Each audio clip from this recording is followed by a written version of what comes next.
Hello good morning students. आज हम study करेंगे ह्यूमन एक्सक्रीटरी सिस्टम के बारे में।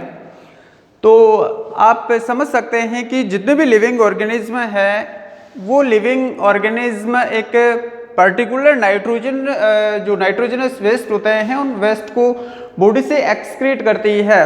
तो अलग अलग लिविंग ऑर्गेनिज्म में अलग अलग ऑर्गन्स डेवलप हुए। तो इसी तरह का एक सिस्टम ह्यूमन के अंदर भी डेवलप हुआ जिसको हम एक्सक्रीटरी सिस्टम कहते हैं। तो ह्यूमन एक्सक्रीटरी सिस्टम के जो ऑर्गन है उनको हमने लास्ट वीडियो में पढ़ लिया था। इसमें एक बार और हम रिवाइज करवा देते हैं आपको। तो human excretory system consist one pair of kidneys, दो किडनीज होती है जो कि एब्डोमेन कैविटी में हमारे वर्टिब्रल कॉलम के दोनों ओर डोर्सल सरफेस के ऊपर ये प्रेजेंट होती है। और यहाँ पर इस डायग्राम में देखें तो ये किस साइड की किडनी है, ये राइट साइड की किडनी है और ये लेफ्ट साइड की किडनी है। तो स्टूडेंट्स यहाँ पर हम देखेंगे कि राइट साइड में ह्यूमन बीइंग के अंदर एक वेल डेवलप्ड और एक बड़ा लीवर होता है। तो उस लीवर की प्रेजेंस के कारण ये थोड़ी सी नीचे होती है। तो हम कह सकते हैं कि left kidney slightly superior than the right kidney.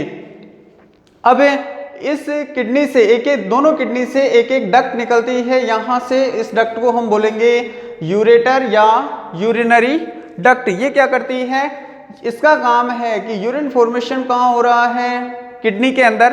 तो किडनी जब यूरिन फॉर्मेशन कंप्लीट कर लेती है, यूरिन फॉर्मेशन हो जाता है, तो उसके बाद में उस बने हुए यूरिन को ये यूरेटर आगे एक सैक लाइक स्ट्रक्चर में लेकर के आता है जिसको हम कहते हैं यूरिनरी ब्लैडर।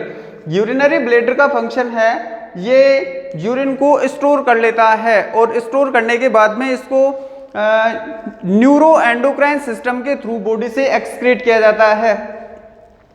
ये ब्लैडर जब पूरा फिलअप हो जाता है तो फिलअप होने के बाद में यहाँ से इम्पल्स जनरेट होते हैं, वो इम्पल्स से ब्रेन तक पहुंचाए जाते हैं। उसके बाद में यहाँ से इसको एक्सक्रीट कर दिया जाता है। तो स्टूडेंट्स कौन कौन से ऑर्गन्स इंक्लूड हुए यहाँ पर, दो किडनीज यहाँ पर लिखा हुआ है, देख सकते हैं। ह्यूमन एक्सक्रीटरी सिस्टम में 2 किडनीज या 1 पेयर ऑफ किडनीज, 2 यूरेटर और 1 यूरिनरी ब्लैडर जिसमें यूरिन स्टोर होता है, यूरिथ्रा।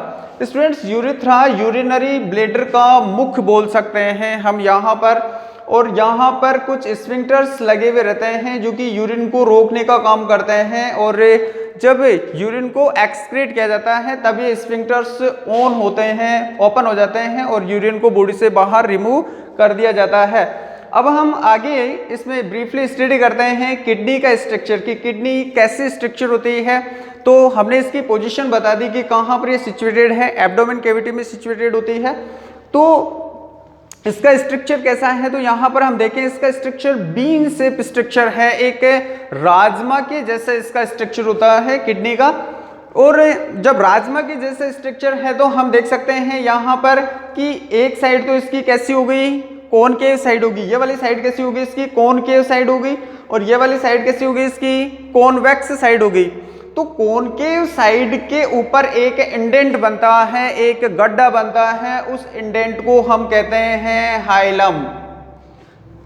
स्टूडेंट्स को फिर मैं रिपीट कर रहा हूं इस चीज को कि किडनी के कॉनकेव साइड पर एक इंडेंट, एक गड्ढा प्रेजेंट होता है जिसको हाइलम कहते हैं। इसी हाइलम से आप यहाँ पर देख सकते हैं, ये हाइलम है। इसी हाइलम से किडनी के अंदर यूरेटर एंटर हो रहा है, मीन्स यूरिनरी जो डक्ट है जो यूरिन को कैरी करती है वो इसी हाइलम से एंटर हो रही है किडनी में। इसके अलावा रीनल आर्टरी ये भी हाइलम से ही एंटर होती है, रीनल वेन ये भी हाइलम से ही एंटर होती है। तो हाइलम इसके अंदर बहुत सारी जो नर्व्स होती है वो नर्व्स भी इसी हाइलम के थ्रू ही एंटर होती है। अब आगे देखें इसमें कि ये जो हाइलम है वो आगे किडनी के अंदर एक लीड बनाता है, लीड एक बड़ा एरिया बनाता है। या हम ये भी कह सकते हैं कि ये जो यूरेटर है वो हाइलम से एंटर होकर के किडनी के अंदर एक ब्रॉड एरिया बनाता है, एक चौड़ा एरिया बनाता है। उस चौड़े एरिया को हम कहते हैं रीनल पेल्विस। चौड़े एरिया को क्या कहेंगे, रीनल पेल्विस। अब इसके अगर हम कवरिंग की बात करें इसकी कि कैसे इसकी कवरिंग होती है, तो स्टूडेंट्स किडनी 3 लेयर्स की बनी होती है, इसके ऊपर 3 लेयर होती है। सबसे बाहर आउटर मोस्ट लेयर यहाँ पर डायग्राम में आपको दिख रहा है ग्रीन कलर में, तो इसको बोलते हैं रीनल फेशिया। ये रीनल फेशिया इरेगुलर टिश्यूज की बनी होती है। और इसके नीचे की जो लेयर होती है नंबर 2 सेकंड लेयर जो होती है वो ये जो ब्लैक लाइन में दिखा रखी है, ये एडिपोज टिश्यूज की बनी होती है, मोटी होती है और यही इसको मैकेनिकल शॉक से प्रोटेक्ट करती है। प्रोटेक्शन का जो काम होता है वो इस एडिपोज टिश्यूज की लेयर का होता है। और तीसरे जो लेयर होती है इसको, ये बिल्कुल पतली लेयर होती है, रीनल कैप्सूल बोलते हैं इसको।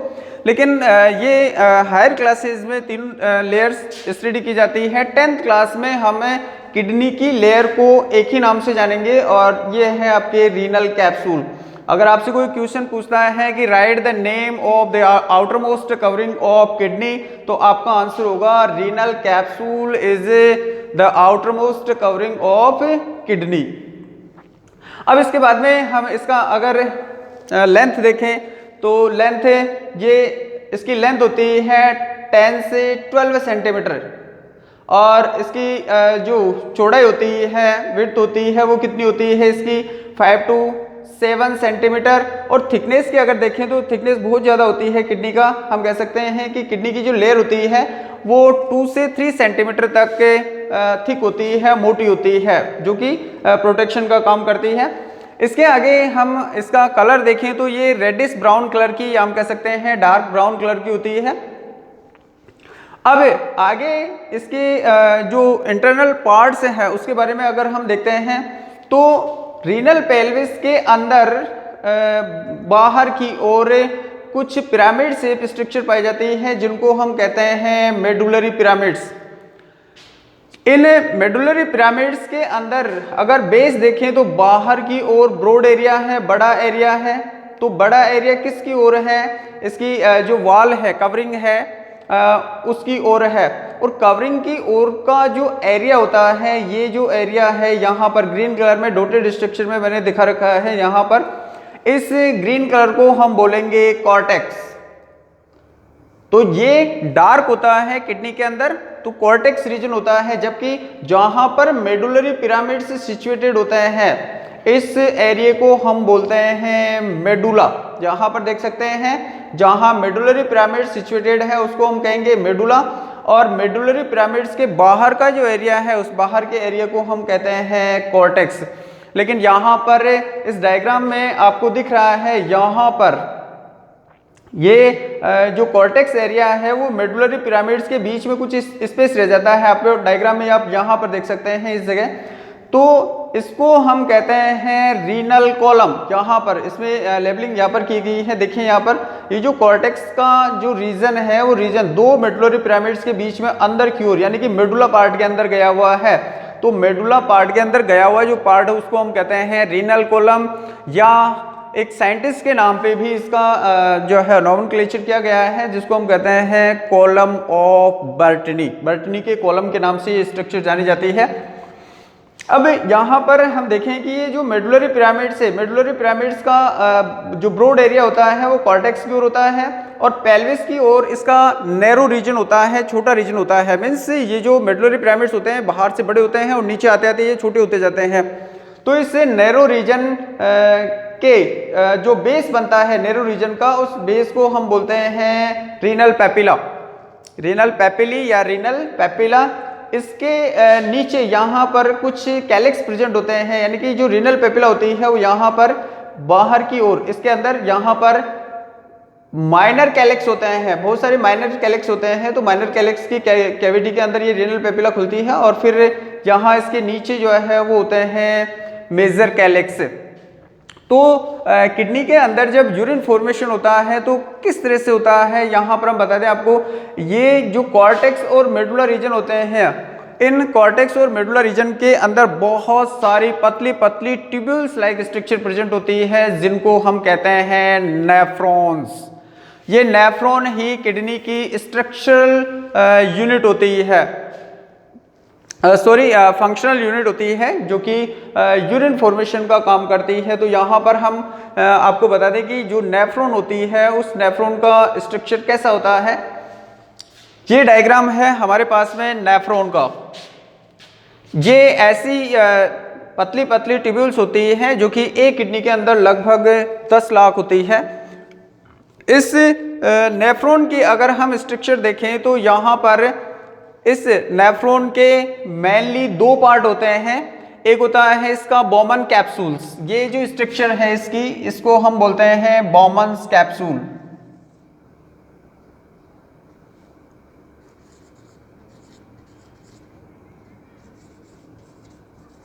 बॉमन्स कैप्सूल। और ये बॉमन कैप्सूल एक कप लाइक या बाउल शेप स्ट्रक्चर होती है जिसके अंदर ब्लड कैपिलरीज का एक टफ्ट प्रेजेंट होता है जिसको बोलते हैं ग्लोमेरुलस। इसके अलावा इसको तो कहेंगे बॉमन्स कैप्सूल। आगे का जो पार्ट बनता है इसका, इसको हम कहेंगे पूरी की पूरी, यहां से लेकर के यहां तक की हम कह सकते हैं इसको रीनल ट्यूब्यूल्स। इस रीनल ट्यूब्यूल्स के अलग अलग पार्ट्स होते हैं। वो पार्ट्स मैं आपको बता दूं, एक होता है PCT, proximal convoluted tubules. Proximal का मतलब होता है पास में, यानी कि ये बॉमन कैप्सूल के पास में है, इसलिए हम इसको कहेंगे प्रॉक्सिमल कन्वोल्यूटेड ट्यूब्यूल। शॉर्ट में हम कह सकते हैं इसको पीसीटी। पीसीटी के बाद में ये कॉइल्ड स्ट्रक्चर होती है। पीसीटी के बाद में, कन्वोल्यूटेड का मतलब कॉइल्ड, पीसीटी के बाद में ये स्ट्रक्चर कुछ नैरो होती जाती है और नैरो होकर के फाइनली ये एक यू शेप स्ट्रक्चर या हम बोल सकते हैं एक हेयर पिन लाइक स्ट्रक्चर बनाती है जिसको हम कहते हैं हेनलेज लूप या लूप ऑफ हेनले। फिर इसके बाद में वापस यू शेप के बाद में फिर ये स्ट्रक्चर कॉइल्ड होती जाती है जिसको हम कहते हैं DCT, distal convoluted tubules. Distal का मतलब होता है दूर।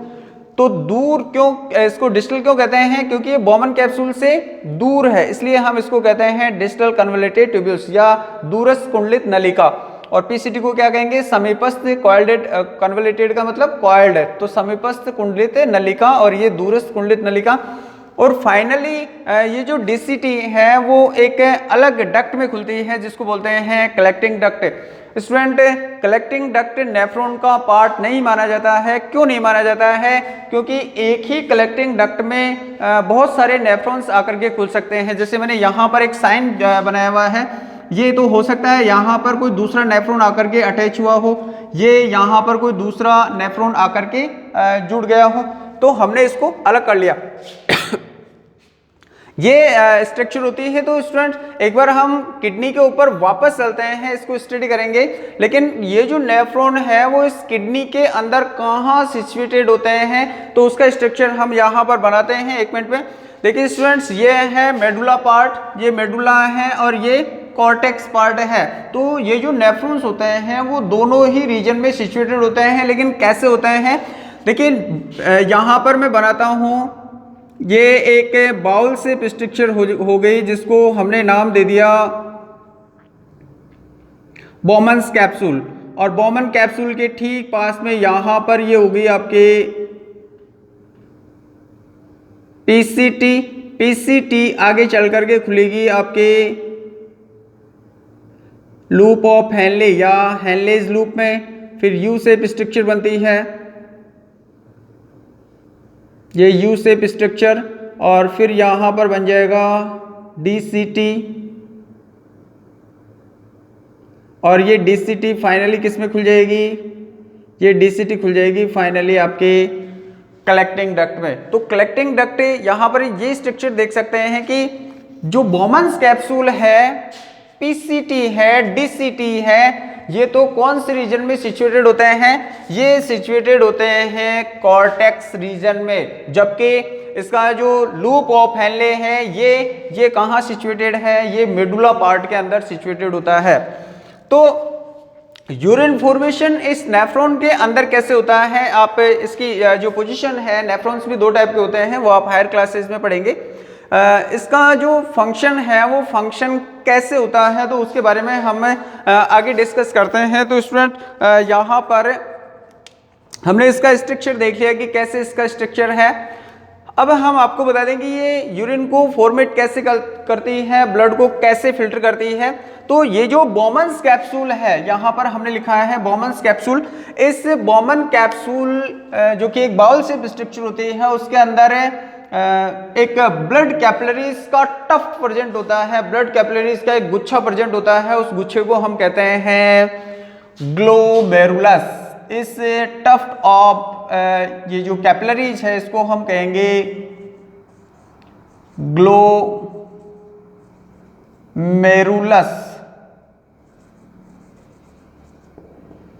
ग्लोमेरुलस ब्लड कैपिलरीज का एक टफ्ट है जो कि नेफ्रॉन के बोमन कैप्सूल में प्रेजेंट होता है।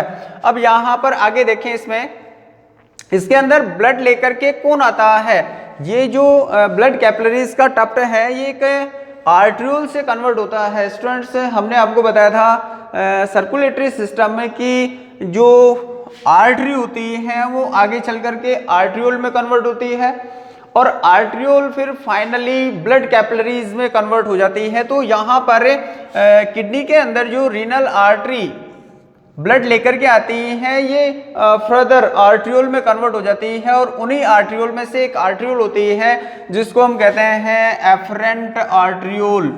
ये एफरेंट आर्ट्रियोल इस ग्लोमेरुलस को ब्लड सप्लाई करती है और यहाँ पर एक अदर आर्ट्रियोल जुड़ी हुई रहती है जो कि इस टफ्ट में ब्लड पास होने के बाद में जो ब्लड बचा हुआ है, रिमेनिंग ब्लड है, उसको यहां से कैरी करेगी। तो इसको हम कहेंगे efferent arteriole. Efferent arteriole Bowman capsule यानी कि जो ग्लोमेरुलस है उसके अंदर ब्लड लाने का काम कर रही है और एफरेंट आर्ट्रियोल जो रिमेनिंग ब्लड है उसको ग्लोमेरुलस से वापस ले जाने का काम करती है। तो स्टूडेंट्स, यहाँ पर थोड़ा सा फोकस करना, हम यहाँ पर ये कहना चाह रहे हैं कि ये जो एफरेंट आर्ट्रियोल है इसका डायमीटर ज़्यादा होता है, यानी कि ये ज़्यादा मोटी होती है। इसकी अगर थिकनेस देखें तो ये बहुत ज़्यादा मोटी है, जबकि इसकी हम थिकनेस देखें यहाँ पर तो ये इसके कंपैरिजन में बहुत ज़्यादा पतली होती है।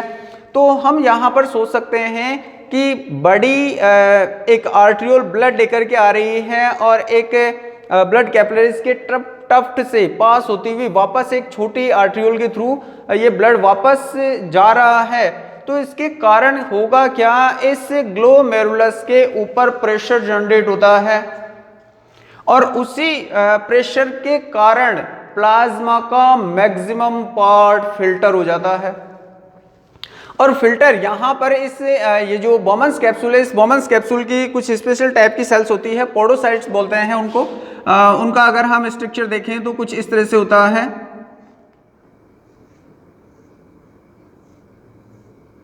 मीन्स इनके अंदर कुछ स्पेशल टाइप के स्लिट्स बनते हैं और उन्हीं स्लिट्स में से होता हुआ जो फिल्ट्रेट है वो फिल्ट्रेट बाहर की ओर आ जाता है। मीन्स यहाँ पर जो ब्लड प्लाज्मा है उस ब्लड प्लाज्मा का अबाउट 50 to 55% पार्ट फिल्टर हो जाता है और इससे ये जो फिल्ट्रेट पार्ट है, इस फिल्ट्रेट पार्ट को हम कहेंगे नेफ्रिक फिल्ट्रेट या ग्लोमेरुलस फिल्ट्रेट। ग्लोमेरुलस या ग्लोमेरुलर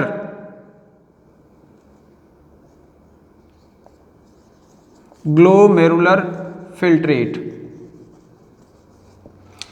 तो ये जो ग्लोमेरुलर फिल्ट्रेट है, इस फिल्ट्रेट के अंदर जो वेस्ट मटेरियल है उन वेस्ट मटेरियल के साथ साथ में यूजफुल सब्सटेंस भी फिल्टर हो जाते हैं। तो यहाँ पर हम देखेंगे यहाँ पर कि जैसे मान लिया हमारा मेन एक्सक्रीटरी जो प्रोडक्ट होता है, सब्सटेंस होता है, वो होता है यूरिया। तो यूरिया तो है, इसके साथ में यूरिक एसिड जो कि बहुत कम मात्रा में होता है, इसके अलावा कुछ साल्ट्स होते हैं, इसके अलावा जो यूजफुल कुछ आयंस भी होते हैं यहाँ पर, इसके साथ में कुछ यूजफुल सब्सटेंस भी होते हैं, जैसे कि मान लिया ग्लूकोज है, इसके अलावा विटामिन्स हैं, कुछ मिनरल्स हैं, ये सभी इस नेफ्रिक फिल्ट्रेट में आ जाते हैं। तो स्टूडेंट्स अब मैं यहाँ पर स्टार्ट कर रहा हूँ कि यूरिन फॉर्मेशन क्या होता है।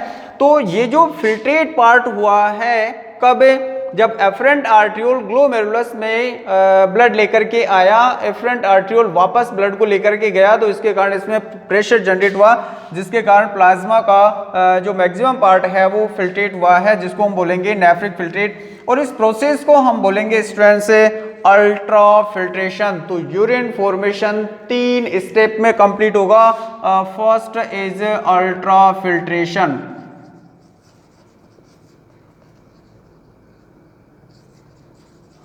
अल्ट्रा फिल्ट्रेशन, तो अल्ट्रा फिल्ट्रेशन जब एफरेंट आर्ट्रियोल, ये हम बता चुके हैं, ब्लड इसमें ग्लोमेरुलस में लेके आया, एफरेंट बाहर लेकर के गया, तो इसमें प्रेशर जनरेट हुआ, जिसके कारण ब्लड प्लाज्मा का मैक्सिमम पार्ट इसमें फिल्टर हो गया। अब देखें यहाँ पर दूसरा जो प्रोसेस होता है उसको बोलते हैं रीएब्जॉर्प्शन।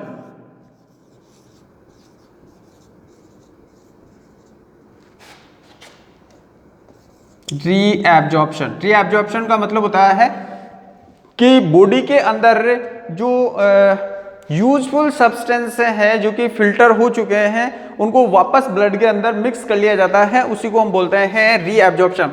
तो स्टूडेंट्स यहाँ पर आप देखें कि ये जो एफरेंट आर्ट्रियोल है, ये आगे चल करके बहुत सारी पतली पतली ब्लड कैपिलरीज के अंदर डिवाइड हो जाता है, और पूरे के पूरे ये जो रीनल ट्यूब्यूल्स है जिसमें इंक्लूड होते हैं पीसीटी है, प्रॉक्सिमल कन्वोल्यूटिव ट्यूब्यूल्स, हैनलीज लूप है, डीसीटी है, तो इन सभी के ऊपर एक पतली पतली ब्लड कैपिलरीज का नेटवर्क बना लेता है, और यही ब्लड कैपिलरी जो यूजफुल सब्सटेंस होते हैं उनको वापस ब्लड के अंदर मिक्स कर लेती है। कैसे करती है, देखिए यहाँ पर, देखिए यहाँ पर जैसे ही नेफ्रिक फिल्ट्रेट है वो इस रीनल ट्यूब्यूल्स के अंदर यहाँ पर यूं ऐसे मूव करेगा,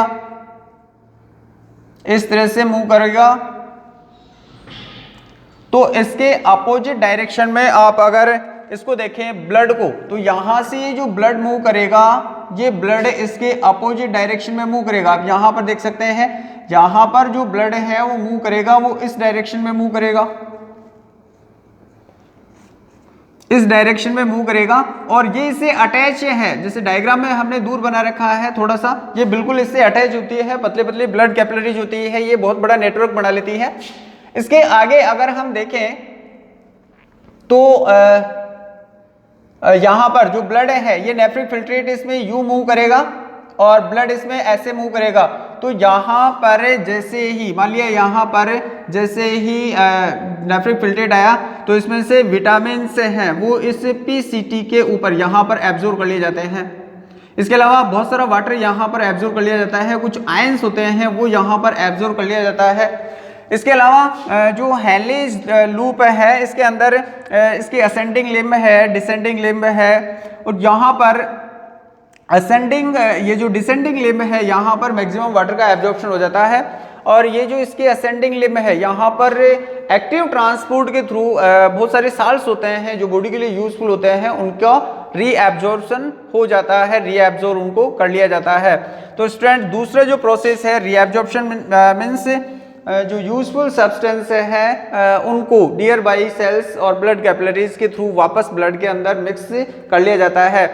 हम यहाँ पर देख सकते हैं कि अगर मान लिया 55% या 50% प्लाज्मा फिल्टर हो गया, तो ऐसी कंडीशन में ब्लड की और वाटर की बॉडी के अंदर डेफिशिएंसी हो जाएगी।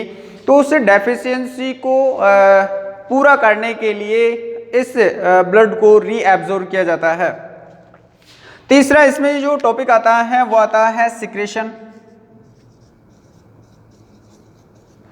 देखिए स्टूडेंट, सिक्रेशन, अभी हमने यहाँ पर कुछ पोडोसाइट सेल्स बताई थी जिनके अंदर कुछ स्लिट्स प्रेजेंट होते हैं, और उनके थ्रू ये जो नेफ्रिक फिल्ट्रेट है वो बोमन्स कैप्सूल में आ जाते हैं। तो यहाँ पर हम बता दें कि कुछ मॉलिक्यूल्स ऐसे होते हैं जो इस ग्लोमेरुलस के अंदर फिल्टर नहीं होते हैं, यहाँ इस ग्लोमेरुलस में फिल्टर नहीं होते हैं, तो उनको ये जो एफरेंट आर्ट्रियोल है, ये एफरेंट आर्ट्रियोल जो कि पतली पतली ब्लड कैपिलरीज में रीनल ट्यूब्यूल्स के अंदर डिवाइडेड हुई है, तो कुछ स्पेशल प्लेसेस के ऊपर, यहाँ पर मेनली डीसीटी के ऊपर होता है ज़्यादातर, तो यहाँ पर इसकी जो मेम्ब्रेन होती है इस डीसीटी की, यह बहुत पतली होती है, और जो ब्लड कैपिलरीज होती है यहाँ पर उनकी मेम्ब्रेन भी बहुत पतली होती है। तो इन ये जो ब्लड कैपिलरीज हैं, इन ब्लड कैपिलरीज के द्वारा कुछ सब्सटेंस ऐसे होते हैं जो इस रीनल ट्यूब्यूल्स में डायरेक्टली सिक्रेट कर दिए जाते हैं, डायरेक्टली छोड़ दिए जाते हैं। तो इनको इस प्रोसेस को ही हम कहते हैं सिक्रेशन। तो यहाँ पर हमने इसको स्टडी किया कि पहला प्रोसेस क्या हुआ, अल्ट्रा फिल्ट्रेशन, जिसके अंदर सब्सटेंस फिल्टर हो गए, इसके अंदर जो बॉडी के वेस्ट मटेरियल थे वो भी फिल्टर हो चुके हैं। दूसरा है रीएब्जॉर्प्शन, यूजफुल सब्सटेंस को वापस ब्लड के अंदर मिक्स कर लिया। और सिक्रेशन, जो सब्सटेंस ग्लोमेरुलस फिल्ट्रेट में नहीं आए उनको नियर बाई सेल्स द्वारा डायरेक्टली इस रीनल ट्यूब्यूल के अंदर सिक्रेट कर दिया। तो हम यहाँ पर देखें, यहाँ से नेफ्रिक फिल्ट्रेट आया जो कि बहुत सारा था, धीरे धीरे रीएब्जॉर्प्शन होता गया, तो इसका जो वॉल्यूम है वो वॉल्यूम कम होता गया, और यहाँ पर जैसे मान लिया सिक्रेशन हो गया, यहाँ पर सिक्रेशन हो गया, तो इस सिक्रेशन के बाद में जो फिल्ट्रेट पार्ट बचा है, क्योंकि यूजफुल सब्सटेंस यहाँ पर रीएब्जॉर्ब हो चुके हैं, तो बचा हुआ जो पार्ट है यहाँ पर, उस बचे हुए पार्ट के अंदर कौन कौन होगा, यहाँ पर होगा यूरिया, जो कि हमारा मेन एक्सक्रीटरी प्रोडक्ट होता है। इसके अलावा कुछ यूरिक एसिड, इसके अलावा कुछ साल्ट्स होते हैं, इसके अलावा वाटर होता है, कुछ वाटर होता है। तो ये जो सब्सटेंस है ये मिलाकर के क्या कहेंगे, इनको मिलाकर के हम कहेंगे यूरिन। तो यूरिन फॉर्मेशन एक नेफ्रॉन में इस तरह से होता है। और यहाँ पर एक चीज हम आपको और बता दें कि जो रीएब्जॉर्ब हुआ है यहाँ पर, जैसे नियर बाई सेल्स के थ्रू यहाँ पर ये रीएब्जॉर्प्शन हो गया, यहाँ से इसमें डायरेक्टली रीएब्जॉर्प्शन हो गया, तो रीएब्जॉर्प्शन के बाद में ये कहाँ पर मिलेगी, ये आगे जाकर के वेन के अंदर खुलेगी। ये जो ब्लड कैपिलरीज हैं जो कि किसकी, एफरेंट आर्ट्रियोल की ब्लड कैपिलरीज बनी, ये फाइनली जाकर के किस में खुल जाएगी, ये फाइनली जाकर के वेन में खुल जाएगी। तो ब्लड को वापस सर्कुलेट कर दिया जाता है ब्लड में, फिर वो ब्लड वापस किडनी में आएगा और वापस इस तरह की फंक्शनिंग होगी। तो स्टूडेंट्स, आज के इस वीडियो में हमने एक्सक्रीटरी सिस्टम पढ़ा, किडनी के बारे में स्टडी की, और एक किडनी में यूरिन फॉर्मेशन कैसे होता है इसके बारे में स्टडी की। आगे कुछ नया टॉपिक लाएंगे इसके। थैंक्स।